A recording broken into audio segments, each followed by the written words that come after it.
먼저 이 귀한 자리에 부족한 종을 초청해 주셔서 감사를 드립니다. 우리 서연교회가 어떤 교회인지는 이 오후 선교 헌신 예배 찬양을 들으니까 딱 느껴지네요. 서연교회의 저력과 그 영성이 어떠한가를 이 찬양을 통해서 이미 감동을 받고, 그래서 굳이 또 은혜로운 설교가 필요하겠나라는 생각이 들 정도로 오늘 찬양 감사했습니다. 먼저 감사의 말씀으로 설교를 시작하려고 합니다. 1980년 한국교회가 아직도 선교가 낯설 때 우리 서연교회는 벌써 선교, 그리고 한국 일반 사회에서도 좀 잘 알려지지 않은 아프리카 대륙을 품고서 강승삼 선교사님을 시작해서 이능선 선교사님, 그리고 우리 장유한 선교사님에 이르기까지 40년 이상을 한결같은 아프리카를 사랑하며 그 땅을 품고 이렇게 선교에 동참해 주신 우리 서연교회의 노고에 감사를 드립니다. 그리고 그 수고를 결코 하나님이 잊지 아니하실 것이고 분명히 하늘의 별과 같이 우리 서연교회 모든 성도님들을 축복해 주시리라 믿습니다. 오늘 설교는 제가 이런 질문으로 시작해 보려고 합니다. 여러분은 여러분 자신이 아브라함의 자손이라고 생각하십니까? 아브라함의 자손이라는 것은 성경에 보면 하나님의 백성을 통칭하는 그런 칭호로 사용하고 있습니다. 여러분은 아브라함의 자손이십니까? 그렇다면 왜 그렇게 생각하십니까? 마태복음 3장에 보니까 그 당시에 당연히 철석같이 자기는 아브라함의 자손이라고 믿고 그런 자부심으로 살아가는 사두개인과 바리새인들을 향하여서 세례 요한은 뭐라고 그랬죠? 이 독사의 자식들아, 너희가 속으로 아브라함의 자손이라 생각하지 마라. 하나님은 이 돌들로도 능히 아브라함의 자손을 만들 수 있느니라. 그러니 회개하라 라는 외침을 전합니다.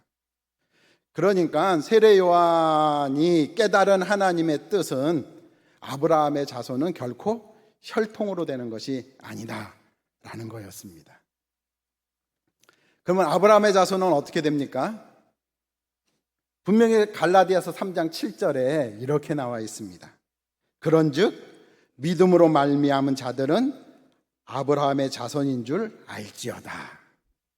그러니까 아브라함의 자손은 사두개인이나 바리새인이 생각한 것처럼 혈통으로 되는 것이 아니었습니다. 자기 집에 있는 족보책을 거슬러 올라가면 그 정점에 아브라함이 있기 때문에 나는 아브라함의 자손이라 라고 생각할 수도 있겠지만, 오늘날까지 육신적인 유대인들은 그렇게 생각하지만 그러나 성경은 그렇게 말하지 않습니다. 믿음으로 말미암은 자들이 아브라함의 자손이다 라고 얘기합니다. 그런데 여기서 우리가 하나 주목해야 합니다.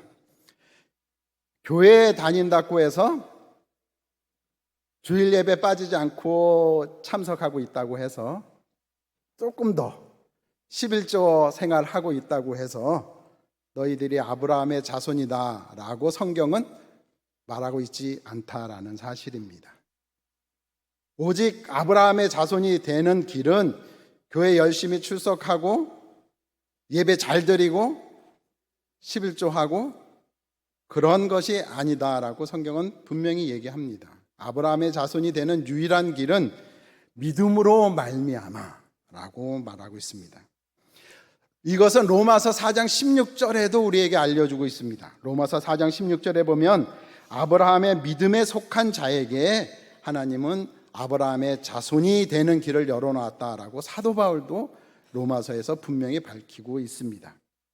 그렇다면 우리가 여기서 점검해야 되는 것은 그럼 믿음이라는 게 뭐냐는 거예요. 믿음이라는 것이 믿음으로 말미암아 아브라함의 자손이 되는데, 오직 아브라함의 자손이 되는 길은 믿음인데 그 믿음이 뭐냐라는 거죠.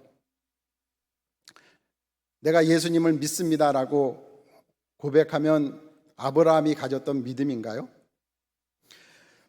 옛날 관주 성경이라고 있었습니다. 옛날 관주 성경에 보면 이 갈라디아서 3장 7절 옆에다가 관주 해놓고는 뭐가 연결이 되어 있냐면 창세기 15장 6절의 말씀이 관주로 붙어 있습니다. 그러니까 여기에서 말하는 갈라디아서 3장 7절에서 말하는 믿음은 창세기 15장 6절에 나오는 믿음이다라는 거죠. 창세기 15장 6절에 보면 슬라이드를 한번 보여주시겠습니까? 제 PPT를 이제 띄워주시면, 이 그림이 보여주는 장면이 나옵니다. 하나님께서 75세 때에 아브라함에게 나타나서 네 자손이 하늘의 별과 같이 많아질 것이다. 오늘 우리가 읽은 것처럼. 그리고 너의 이름이 창대해질 것이다. 또 너는 복이 될 것이다 라고 약속을 해 주었습니다. 그러나 수많은 세월이 지났음에도 불구하고 우리가 잘 아는 것처럼 아브라함에게는 자식이 태어나지 않습니다. 그렇게 낙심해 있는 아브라함에게 하나님께서 창세기 15장에 다시 찾아오셔서 저렇게 하늘의 별들을 보여주십니다. 그리고 다시 한번 창세기 12장 1절에서 3절, 처음 아브라함에게 나타나셨을 때 하셨던 약속 중에서 하나인 하늘의 별과 같이 네 자손이 저렇게 많아질 거야 라고 다시 한번 약속을 확인시켜 줍니다. 그랬더니 창세기 15장 6절에 그 여호와를 믿으니 여호와께서 이를 그의 의로 여기셨다라고 말씀을 합니다. 그러니까 아브라함이 가졌던 그 믿음은 뭐냐면 창세기 12장 1절에서 3절까지 하나님께서 약속해 주신 그 약속을 믿은 거예요. 그 약속을 해 주신 하나님, 그 약속을 이루어 주실 하나님을 믿었습니다. 그 믿음을 하나님은 보시고 그를 의로 여기시고, 그 믿음을 가진 사람은 그가 유대인이나 이방인이나 고대인이나 현대인이나 앞으로 태어날 미래의 사람이나 동일하게 그 믿음을 가지고 있으면 하나님은 그를 아브라함의 자손이라 라고 여겨주시겠다라고 말씀하고 있는 겁니다. 그러니까 아브라함이 자손 되게 만드는 믿음은 창세기 12장 1절에서 3절에 나오는 하나님의 약속을 믿는 것입니다. 하나님의 약속의 핵심은 무엇입니까? 복이 될 것이다 라는 거예요. 복이 될 것이다. 네가 큰 민족이 이루어질 것이고 너의 이름이 창대해질 것이라는 것은 복이 이루어짐으로써 나타나는 현상을 말합니다. 하나님께서 창세기 12장 1절에서 3절에서 약속하신 가장 큰 약속은 네가 복이 될 것이야. 내가 너를 복되게 만들어 줄 거야. 너는 복이 될 거야 라고 약속을 하는 겁니다. 그런데 우리가 창세기 12장 1절에서 3절을 읽을 때 더 중요하게 우리가 눈여겨봐야 될 구절은 3절입니다. 3절. 하나님을 믿으면, 예수 그리스도를 믿으면 하나님이 나를 복되게 만들어 주시겠구나. 이것보다 더 중요한 것이 있습니다. 그것은 왜 하나님이 복 주시겠느냐, 왜 복이 되게 하느냐라는 겁니다. 그 이유가 3절입니다. 하나님이 왜 아브라함을 복되게 하셨는가? 오늘날까지도 하나님이 왜 아브라함의 자손에게 복을 주시는가? 3절 때문이다라고 말씀하고 있습니다. 3절은 뭡니까? 너를 통해 모든 민족이 복을 받게 될 것이다 라는 거예요. 왜 하나님이 아브라함에게 복 주시냐면 아브라함을 잘 되고 번성해서 잘 먹고 잘 살게 하기 위해서 복 주는 것이 아니었다라는 거예요. 하나님이 아브라함에게 복 주신 이유는 아브라함을 통해서 모든 민족에게 복이 임할 수 있게 하려고 하나님께서는 아브라함에게 복을 주시겠다라고 약속하고 있는 것입니다. 그러니까 결론은 이런 겁니다. 아브라함의 자손은 누구냐? 하나님 앞에 복 받아서 잘 먹고 잘 살면서 편안하게 살려는 꿈을 갖고 살아가는 사람, 어렵고 힘들어도 내가 하나님 잘 믿으면, 교회 열심히 다니면, 기도 많이 하면, 교회 충성하면 하나님이 나의 사업을, 내가 하는 일을, 내 자식들을 잘 되게 해 주실 거야. 그런 복을 주실 거야. 하나님은 분명히 믿는 아브라함의 자손에게 복 주시겠다고 약속했으니까 내가 그 복을 받을 거야 라고 살아가는 사람이 아브라함의 자손이 아니라 나를 통해서 내 이웃이 나를 통해서 아직도 복음이 한 번도 전해지지 않는 지역의 족속들에게 복음이 들어가서 그들도 하나님의 복을 받게 하는 일에 마음이 있고 인생의 목표가 있고 삶의 가치를 거기에 두고 살아가는 사람, 그 사람이 아브라함의 자손이다라고 성경은 말씀하고 있다라는 겁니다. 열심히 교회 다니고 아무리 신앙 고백을 했다 할지라도 내가 여전히 내 배 채우고 그저 내 가족 하나 편안하고 잘 살게 안일하게 안락하게 사는 것을 꿈꾸면서 살아간다면 아브라함의 자손으로 사는 게 아니다라는 겁니다.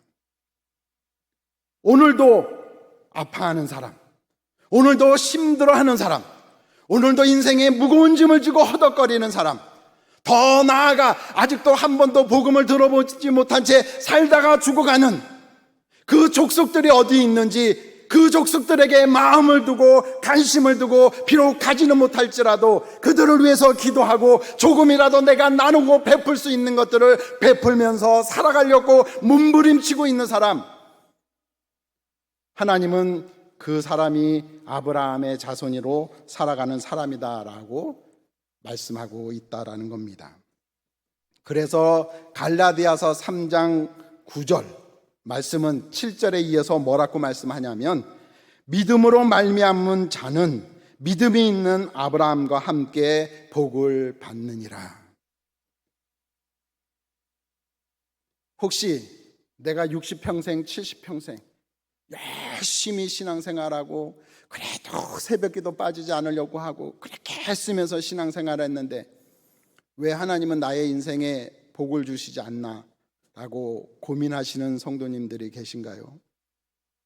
왜 내 인생에 이렇게 큰 어려움과 문제들이 있는데 하나님은 해결해 주지 아니하시고 여전히 나를 이렇게 힘들고 어려운 삶을 살게 하시는지 이해할 수 없어서 고민하고 계시는 분들이 계신가요?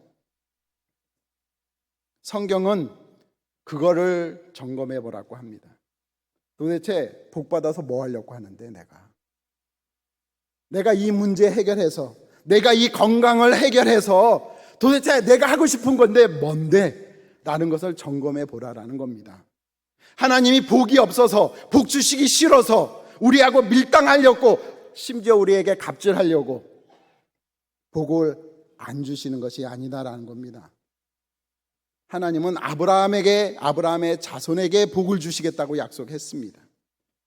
즉 내가 구하는 복, 내가 찾는 복, 내가 그렇게 애타게 기다리는 복, 내가 그 복 받아서 뭐 할 건데 그 이유가 분명할 때, 그 이유가 내가 아니라 내 이웃이요 온 민족이 되어질 때, 온 열방이 되어질 때 비로소 그 믿음으로 말미암아 아브라함과 함께 복을 얻을 것이다 라고 성경은 말씀하고 있다라는 겁니다.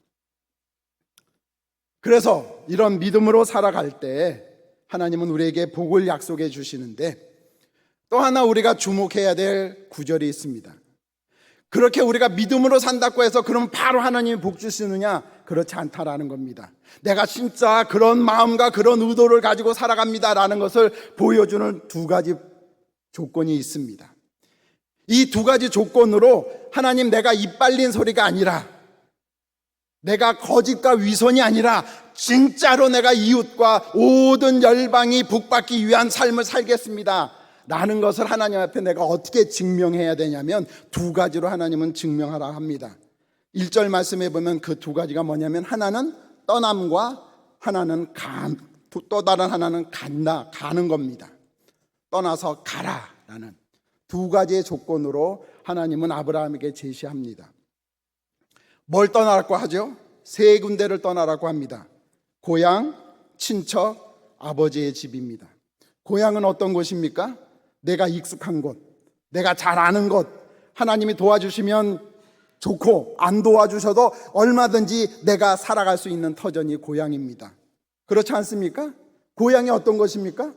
내가 익숙한 것입니다. 내가 잘 압니다. 내가 얼마든지 내 인생의 계획을 세워서 그 계획을 실현하면서 살아갈 수 있는 곳이 고향입니다. 그래서 하나님은 고향을 떠나라고 합니다. 하나님의 주권 없이도 내가 내 인생의 주인이 돼서 살아갈 수 있는 곳, 그런 삶을 떠나라라는 겁니다. 내 인생의 주인은 내가 아니라 하나님입니다. 나는 내가 원하는 삶을 살고 싶지 않고 하나님이 말씀하시는 그 계획대로 살겠습니다라는 고백이 고향을 떠나는 것입니다. 두 번째, 친척을 떠나라고 합니다. 고대 근동에서 친척들은 자기의 생명의 안위를 보장해 주는 사람들입니다. 자기가 억울한 일을 당했을 때 변호해 줄 수 있고, 자기가 어떤 해를 당했을 때 보복해 줄 수 있는 것이 친척입니다. 친척이 없다는 것은 무방비 상태가 되는 거죠. 그래서 하나님은 구약에 보면 나그네와 이방인을 돌보라라고 그렇게 부탁한 이유가 무엇입니까? 그들은 친척을 떠났기 때문에 마음대로 해야 할 수 있고 그 생명을 누구든지 빼앗아갈 수 있는 위험에 처해 있는 사람들입니다. 즉, 나를 보호해 주시고 내가 의지하고 내가 기댈 분은 하나님밖에 없습니다라고 고백하며 사는 것이 친척을 떠나는 것입니다. 마지막 세 번째, 아버지의 집을 떠난다는 것은 무엇입니까? 그 당시에 아버지 집은 자기 생계의 수단입니다. 그 당시에 모든 생계의 수단은 가업을 통해서 이어집니다. 아버지의 집을 떠난다는 것은 먹고 살 수 있는 근거가 사라지는 것입니다. 그래서 내 삶의 호흡마저도 하나님께 있습니다. 내 숨쉬는 순간순간 이 숨쉬는 것들이 하나님께 있습니다라고 고백하는 것이 아버지의 집을 떠나는 것입니다. 그래서 주사랑이 나를 숨쉬게 해 세상 그 어떤 어려움 속에서도 주 은혜가 나를 돌보시며 세상 끝날까지 지켜주실 것입니다라고 찬양하면서 내가 뭔가 갖고 있기 때문에, 내가 뭔가 스펙이 있기 때문에, 내가 뭔가 가진 것이 있기 때문에 내 삶이 보장될 수 있는 것이 아니라 오늘 하루 하나님이 주시는 은혜가 아니면 살 수 없습니다라고 고백하면서 사는 것, 그것이 바로 아버지의 짐을 떠난 사람의 삶의 모습입니다. 마지막으로 가라 하십니다. 어떤 곳으로 가라 하십니까? 지시할 땅으로 가라 하십니다. 즉, 가라는 것은, 지시할 땅은 사명의 자리를 말합니다. 하나님은 우리를 교회로 부르실 때 분명히 교회 안에서 우리에게 감당할 사명의 자리가 있습니다. 우리가 가정에서도 우리가 감당해야 될 사명이 있습니다. 직장에서도 사회에서도 우리가 감당해야 될 사명이 있습니다. 힘들어도 어려워도 히브리서 11장에 아브라함을 말할 때 뭐라고 합니까? 그가 갈 바를 알지 못했지만 믿음으로 갔다라고 말하는 것처럼 그 사명을 감당하는 것이 불안하고 힘들고 어려워도, 누가 알아주지 않는다 할지라도, 바보라고 누가 말한다 할지라도 묵묵히 꿋꿋이 내게 맡기신 그 자리를 지키면서 살아가는 사람, 그 사람이 하나님 앞에 복을 받을 수 있는, 하나님이 약속한 복을 누릴 수 있는 조건이다라고 성경은 우리에게 말씀해 주고 있습니다. 그렇다면 특별히 이렇게 우리가 떠남과 가을을 통해서 우리가 하나님 앞에 은혜와 복을 받는다면 그 복을 어디에 흘려보내야 합니까? 당연히 우리 가족들에게, 우리 이웃들에게, 우리 교회 안에 있는 우리의 권속들에게 흘려보내야 할 것입니다. 그러나 더 나아가서 오늘 창세기 12장 3절에서 말하는 것처럼 모든 민족에게까지, 아유 나는 선교사가 아닌데요, 아유 나는 늙었는데요, 나는 아는 것이 없는데요가 아니라, 그럼에도 불구하고 내가 모든 열방을 향해서 내가 받은 복을 흘려보내기를 원합니다 라고 고백하며 살아가야 된다는 겁니다. 그 흘려보내야 될 열방이 어디인가, 오늘 PPT를 보면서 잠시 좀 설명을 드리려고 합니다.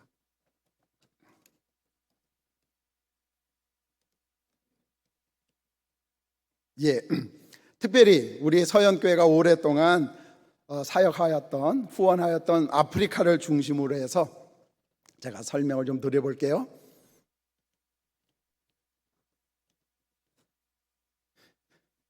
아프리카 시대라는 단어를 들어보셨습니까? 지난달에 대한민국도 아프리카 시대를 맞이해서 아프리카 정상들을 한국에 초청해서 그래서 일종의 협의 모임을 가졌습니다. 지금 전 세계적으로 가장 인구가 빨리 성장하고 있는 대륙이 아프리카 대륙입니다. 전 세계의 인구의 4분의 1이 아프리카에 삽니다. 그리고 더더욱이 우리가 주목해야 될 것은 10대, 20대가 제일 많은 대륙이 어디냐? 아프리카입니다. 유럽을 비롯해서 동남아까지도 청년층은 애를 요즘은 다 안 낳기 때문에 인구가 감소되어서 특별히 10대, 20대가 무척 많이 줄어들고 있는데 유독 10대, 20대가 폭발적으로 늘어나는 대륙이 아프리카입니다. 그래서 앞으로는 아프리카의 시대가 될 것이다 라고 모든 경제학자들이, 사회학자들이 주목하고 있습니다. 그래서 지금 많은 나라들이 아프리카에 관심을 두고 있는데요, 이런 것은 사회 경제적인 문뿐만 아니라 기독교 인구에도 마찬가지입니다. 지금 기독교 인구가 제일 많은 대륙이 어디 있냐? 유럽을 제치고 아프리카가 제일 많은 기독교인들이 삽니다. 무려 6억 6,700만 명의 성도가 아프리카 땅에 있습니다. 놀랍지요? 유럽을 제끼고 지금 아프리카에 제일 많은 그리스도인들이, 성도들이 있습니다. 기독교 인구가 제일 많은 나라가 어느 나라이냐? 2000년대까지 미국이 그리스도인이 제일 많은 나라였습니다. 그러나 지금 도표에 보는 것처럼 지금 지구상에 있는 나라 중에 기독교 인구가 제일 많은 나라는, 기뻐해 주십시오, 우리 서영교회가 오랫동안 수고하며 지원했던 나이지리아가 탑입니다. 무려 6,200만 명. 단일 나라에 제일 많은 그리스도인이 나이지리아 땅에 살고 있습니다. 저 놀라운 열매의 한 부분을 우리 서영교회가 감당한 것입니다. 40년간 서영교회가 열심히 나이지리아 선교했더니 어떻게 됐습니까? 나이지리아가 넘버원이 됐어요. 기쁘지 않으십니까? 이렇게 기독교 인구도 많고 나라별로도 많은 그리스도인들이 있다 보니까 이제 아프리카 교회들이 2000년대에 들어서 아프리카에 남은 선교는 아프리카 교회 스스로 하자라는 움직임이 일어나기 시작했습니다. 그래서 아프리카 교회들 지도자들이 모였어요. 2001년에 예루살렘에서. 그것도 왜 예루살렘에서 모였을까요? 첫 모임을 땅끝까지 아프리카 교회도 예루살렘에 이 복음이 전해져서 그 땅에 교회가 세워지면 예수님 오시지 않겠나라는 기대들이 있어요. 그래서 첫 모임을 2001년도에 예루살렘에서 모였습니다. 지도자들이. 그래서 6년에 한 번씩 모입니다. 아프리카 지도자들이 우리의 남은 미완성된 아프리카 안에서의 선교를 어떻게 우리가 완성할 것인가, 이렇게 모여서 의논하고 있습니다. 이거는 제3차 에티오피아 아디스아바바라는 곳에서 모였을 때의 모습입니다. 저 모임은 아프리카 지도자들이 주축입니다. 그리고 서양 선교학자들 또 리더들은 그냥 옵저버로 참여해서 함께 듣고 혹시 조언을 구하면 좀 얘기하는 그런 분위기로 이 마니 선교대회는, 컨퍼런스는 이루어지고 있습니다. 좀 더 이제 구체적으로 나이지리아 상황을 볼게요. 나이지리아는 어디 계신지는 잘 알고 계시죠? 다른 교회 가면 제가 일일이 위치를 설명해야 되는데 우리 서영교는 잘 아시니까. 나이지리아에 6,200만 명이 성도가 있다고 그랬지 않습니까? 우리 SIM이 130년 전에 나이지리아를 첫 선교지로 사역해서 시작을 했어요. 130년 전에. 그래서 우리 SIM이 나이지리아에서 교회를 많이 개척하고 드디어 교단이 만들어졌는데, 그 교단의 이벤젤리컬 처치 위닝 올, 에콰라고 줄입니다. 에콰 교단을 세웠어요. 그래서 성도가 얼마냐? 1천만 명입니다. SIM이 세운 에콰라는 교단에 성도가 1천만 명, 교회는 6천 개의 교회가 있습니다. 여기서 파송한 선교사의 숫자가 얼마냐? 3,456명. 작년에 이능성 선교사님한테 부탁해서 이능성 선교사님이 교단 자료를 가지고 저에게 알려준 숫자입니다. 작년에 3,456명. 에콰라는 한 교단이 선교사를 파송했는데 3,000명이 넘었어요. 그 중에 248명은 정말 아프리카 대륙을 벗어난 해외로 나가서 선교를 하고 있고요. 그 다음에 그 나이지리아 북부 쪽에도 많은 미존도 종족이 있고, 아프리카의 다른 서부 아프리카 쪽에도 많은 미존도 종족이 있어서 그쪽으로 파송된 선교사가 3,172명이 있습니다. 그래서 이능성 선교사님이 무슨 일을 하셨냐? 뭐 저보다 더 잘 아시죠? 이 3,000여 명의 선교사님들을 그 오지에서 힘들게, 거의 이분들의 한 달 생활비는 한 가족당 100불을 넘지 않습니다. 그러니까 굉장히 열악하고 힘겹게 살아가거든요. 특별히 그들이 있는 지역에는 보코하람이라는 극렬한 무슬림들이 범람하고 납치하고 위협하는 지역들에 많이 가 있어요. 그러니까 많이 지치고 힘들어합니다. 그런데 에콰 교단의 선교부가 도무지 케어를 못하는 거예요. 그 모습을 이능성 선교사님이 본 겁니다. 아, 진짜 아프리카 교회가 나이지리아 교단이 선교를 잘하려면 파송한 이분들을 잘 케어해야겠구나. 그래서 리자 선교센터를 세운 겁니다. 그래서 리자 선교회센터에 불러들여서 하셨던 일이 뭐냐면 재교육. 선교가 무엇인지 재교육하고요, 쉼을 줍니다. 그래서 아름다운 동산을 만든 이유가 그것입니다. 충분히 안식할 수 있도록. 그리고 세 번째, 힘들고 어려워서 깨지고 상처난 부부관계들, 가족관계들을 회복시키는 일을 하셨습니다. 그리고 마지막 네 번째는 결단과 헌신을 새롭게 해서 보내는 일을 리자 선교센터를 통해서 감당해 오셨던 것입니다. 이렇게 나이지리아만 봐도 이 정도로 지금 선교가 이루어지고 있어요. 잠비아를 볼까요? 잠비아는 74개의 종족이 있습니다. 그런데 잠비아는 기독교 인구가 75%나 돼요. 그리고 74개 종족 중에 한 개의 교회도 없는 종족은 3개 종족만 남아 있습니다. 3개 종족만 그 지역에 교회가 하나라도 세워지면 어느 정도 나이지리아는 100% 그래도 복음을 들어본 나라가 되는 거예요. 아프리카에서 제일 처음으로. 그렇죠? 그래서 동영상 좀 틀어주시겠습니까?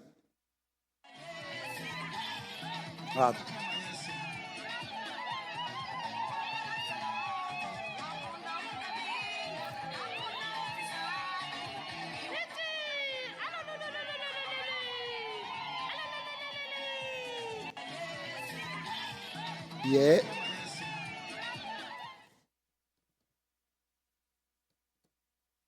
예. 그래서 그 세 종족들에게 복음이 전해지기 위해서 중앙에서 신학교를 하시던 한국 우리 SIM 여자 싱글 선교사님이 안 되겠다, 저 세 종족 끝내야 되지 않겠냐, 내 생에 내가 끝내기를 원합니다라고 해서, 그래서 아프리카 교단, 그 잠비아 교단 신학교 학장을 설득을 해서, 그래서 그 세 개 종족과 가장 인접한 도시에다가 저 몽고 신학교를 세웠습니다. 그래서 그 지역 인근에 있는 기독교 청년들을 모아서, 그래서 인근에 있으니까 그 종족 언어를 배우고 또 이렇게 전도하기가 쉬우니까 그 그리스도인 청년들을 불러서 교육시키고 신학훈련시켜서 그 세 종족들을 향해서 파송하는 그런 신학교 사역을 감당하고 있습니다.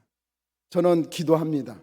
예, 저 여자 싱글 선교사님의 삶이 마무리될 때까지 세 종족 그 지역에도 교회가 하나씩 세워지는, 하나님께서 잠비아 선교를 완성하시는 그날이 곧 올 것이다 라고 희망을 걸고 기대하고 있습니다. 예, 이렇게 지금 아프리카 선교들이 이 정도로 무르익고 있어요. 우리가 보통 선교를 4단계로 봅니다. 첫 번째는 복음이 전해지지 않는 지역에는 어쩔 수 없습니다. 가서 조사하고 개척하는 것을 선교사 스스로 해야 합니다. 그래서 이제 믿는 자가 생기면 부모처럼 그를 잘 케어를 합니다. 예?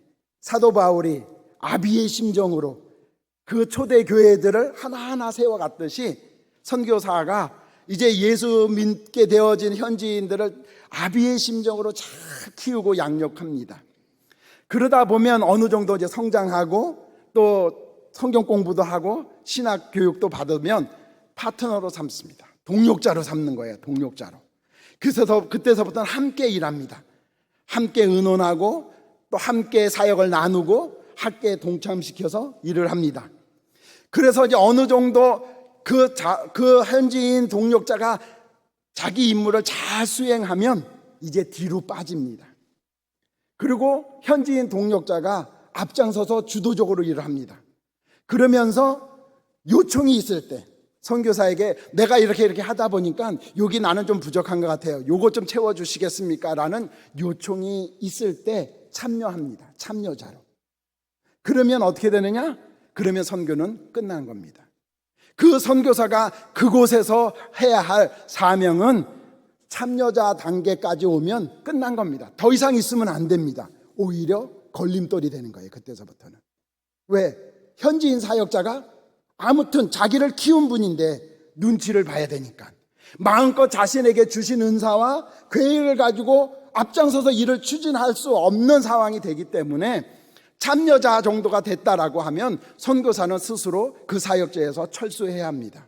그래야 건강한 사역이 이루어집니다. 그래서 이능성 선교사님의 케이스를 보면 개척자, 부모에서 동반자까지 사역을 완수하신 겁니다. 그래서 지난 한 10여 년 동안은 이능성 선교사님이 열심히 동역자들을 세웠어요. 함께 리자 선교센터를 운영할 수 있는, 강의를 함께 나누고 함께 해줄 수 있는 동역자들을 열심히 키웠습니다. 그리고 키워졌습니다. 그래서 이능성 선교사님이 이제는 내가 이제 참여자로 물러나야 되는데 나이도 됐고 그러니까 철수해도 되겠다라고 하나님께서 또 그런 마음을 주시고 상황이 또 그렇게 되어서 그래서 이제 나이지리아에서 리자 선교센터의 사역을 마무리하고 철수를 하게 되어진 것입니다.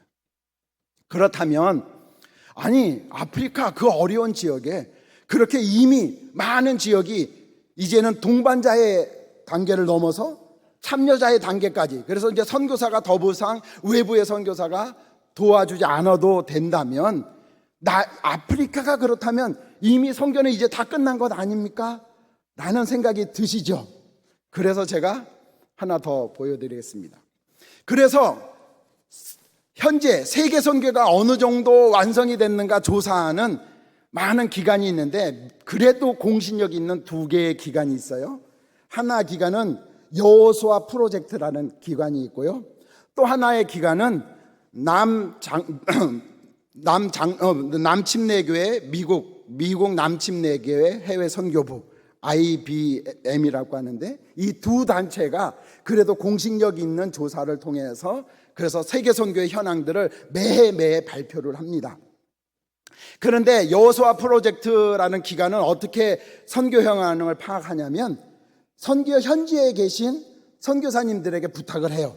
그 나라의 종족수가 몇 종족입니까? 복음이 전해진 종족은 얼마가 있고 복음이 전해지지 않은 종족은 얼마가 있습니까? 라고 선교사로부터 통계를 받아서 통계를 내고 IBM은 국가가 인정한 국가기관의 연구소에서 발표하는 자료를 근거로 해서 발표를 해요. 그래서 중국만 해도 우리 선교사는 제가 이제 92년에 이집트로 선교로 파송받아서 목사 안수 받자마자 92년에 이집트에 선교사를 갔다가 그 다음에 이제 중국으로 사역지를 옮겼거든요. 그렇게 사역하다가 이제 시진핑 정부 들어서면서 추방당해서 지금은 이제 한국에 돌아와서 본부 사역하고 있는데 중국만 보면 중국 정부는 소수민족이 55개라고 얘기를 해요.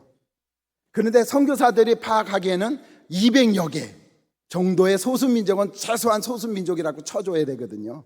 말도 다르고 문화도 다르니까. 그러니까 여호수아 프로젝트는 중국의 종족 소수민족이 200개다라고 통계를 잡는데 IBM은 그냥 55개로 잡는 거예요. 그러니까 차이가 납니다. 그래서 흔히들 여호수아 프로젝트가 그래도 실질적이기 때문에 전 세계 종족이 몇 종족입니까? 하면 일반적으로 선교 세미나에선 1700여 종족이 있다 세상에 그렇게 잡거든요. 근데 이제 IBM은 지금 이제 잘 안 보이실, 여기는 전혀 안 보이네요. 이 모니터는 깨끗하게 보이는데 12,000개. 그러니까 그 여호수아 프로젝트는 17,000개 정도 세상에 종족이 있다라고 보고, 근데 IBM은 국가단체, 국가나 어떤 국가가 인정한 공신력 있는 연구기관이 발표한 소수민족 자료로 모아보니까 12,000여 종족들이 있다라고 봅니다. 그러면 여기서 복음이 전해진 지역, 지금 참여자 단계까지 와 있는 그런 이제 거의 선교가 완성된 종족이 얼마 있느냐? 근 5,000개 종족 정도 됐어요. 그러니까 12,000개 중에서 선교가 완성된 종족은 5,000개밖에 안 돼요. 아직도 5,000개. 5,000개 종족이 땅도 많이 차지하고 있고 종족 수도 커서 세상에 세계 선교가 완성될 것 같은 그런 분위기인데 실제로는 그렇지 않아요. 하나님께서 잃어버린 한 마리의 양을 찾아가듯이 200만, 300만 밖에 안 되는 소수 민족이지만 그들도 잃어버린 한 마리의 양이거든요. 그러니까 하나님은 그들에게도 복음이 전해져야 됩니다. 그런데 지금 복음이 전해져서 선교가 완성된 종족은 5,000개밖에 안 돼요. 나머지 7,000여 종족은 아직도 선교가 필요한 종족입니다. 아직도. 그런데 이 7,000여 종족 중에 중요한 데이터는 뭐냐면요. 이 남아있는 이 7,000여 종족 중에서 그래도 선교사가 들어가 있는 종족, 선교사가 그 종족에 들어가서 뭔가 그래도 열심히 선교 사역을 하고 있는 종족 수는 얼마냐 하면 4,000여 종족이에요. 4,000여 종족은 7,000개 중에서 4,000여 종족은 선교사가 들어가 있습니다, 지금. 그래서 선교 사역을 펼치고 있어요. 미약하지만. 그러면 나머지 3,000개 종족은 어떻게 되느냐? 한 명의 선교사도 들어가지 않았습니다. 선교사가 땅도 밟아보지 못한, 심지어는 그런 종족이 있는지조차도 모르는 종족이 아직도 3,000개나 있다라는 거예요. 더 중요한 데이터요. 이들이 어디 있느냐 하고 IBM에서 다 빨간으로 표시해 봤어요. 이건 조금 보이네요. 감사합니다. 그래서 붉은 거 보이죠? 저기 붉은 게 뭐냐면 3,000여 개의 종족들을 다 표시해 놓은 거예요. 어디가 제일 많습니까? 인도, 파키스탄, 방글라데시, 네팔, 그리고 동남아시아 쪽이 많아요. 가만히 보면 중국과 국경을 맞대고 있는 지역에 미전도 종족들이 포진해 있다라는 사실을 발견하게 되어졌습니다.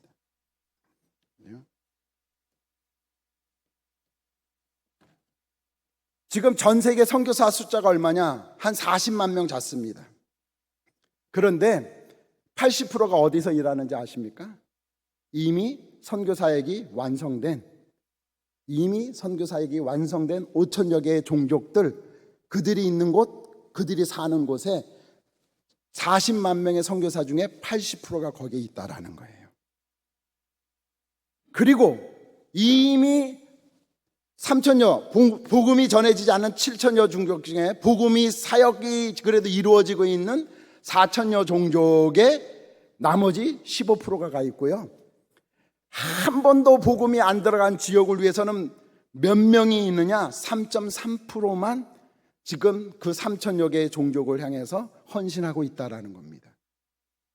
전 세계의 기독교인들이 선교 헌금하는 거, 그거 다 모아서 어디에 쓰이는가 잘 계산했더니 그 중에 90%는 이미 복음이 전해진 종족을 위해서 쓰여지고 있고, 아직도 한 번도 복음을 들어보지 못한 저 3,000여 개의 종족들을 위해서는 단 10% 정도만 사람도 헌금도 지원이 되고 있더라라고 IBM이 발표를 했습니다.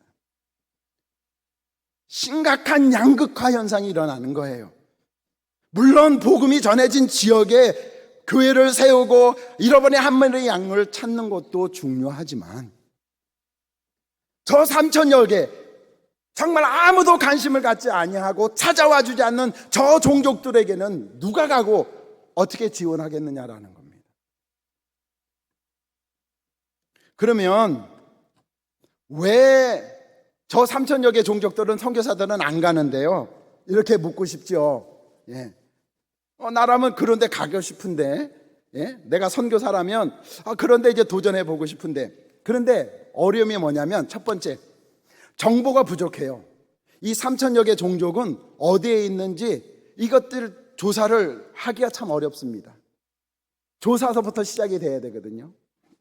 두 번째, 접근하기가 너무 어려워요. 왜냐하면 시골 오지, 먼 섬, 이런 데 구석구석에 그렇게 그냥 숨겨져 있거든요. 그러니까 접근하기가 참 어렵습니다.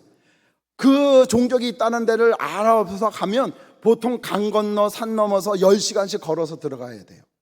접근이 참 어려워요. 세 번째, 그래서 가서 언어 배우고 같이 살면서 뭔가를 해서 한 명의 그리스도인을 만들기까지 시간이 너무 많이 걸리는 거예요.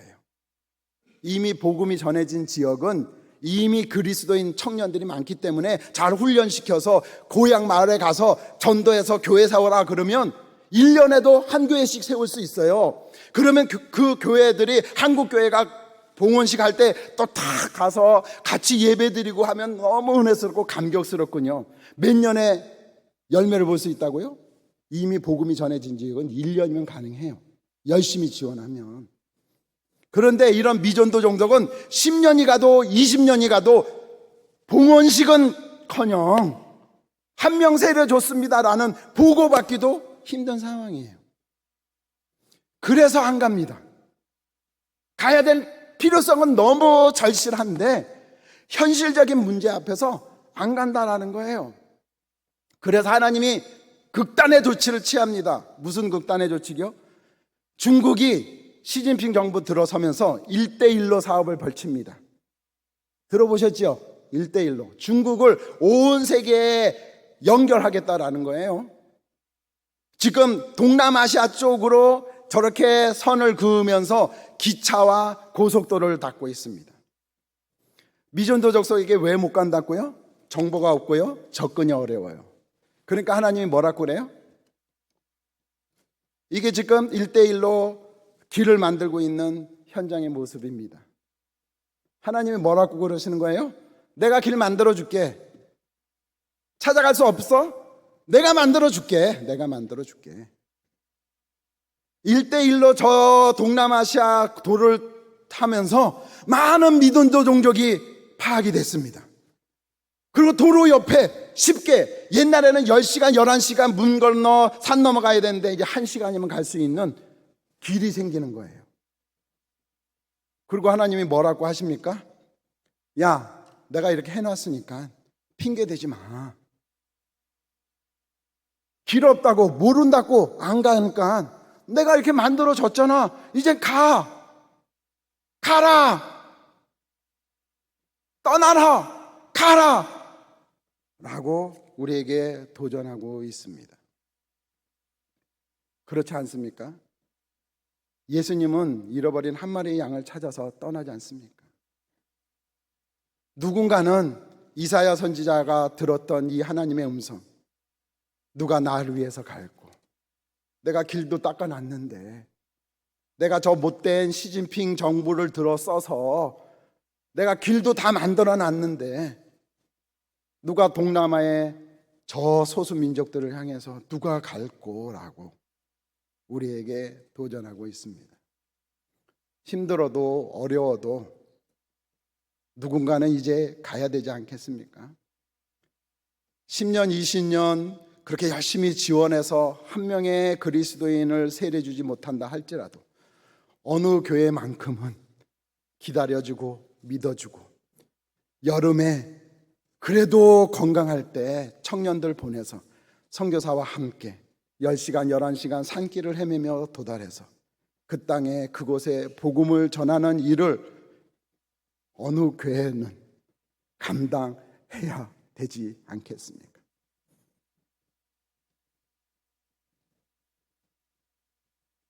그 교회가 서영교회가 됐으면 좋겠습니다.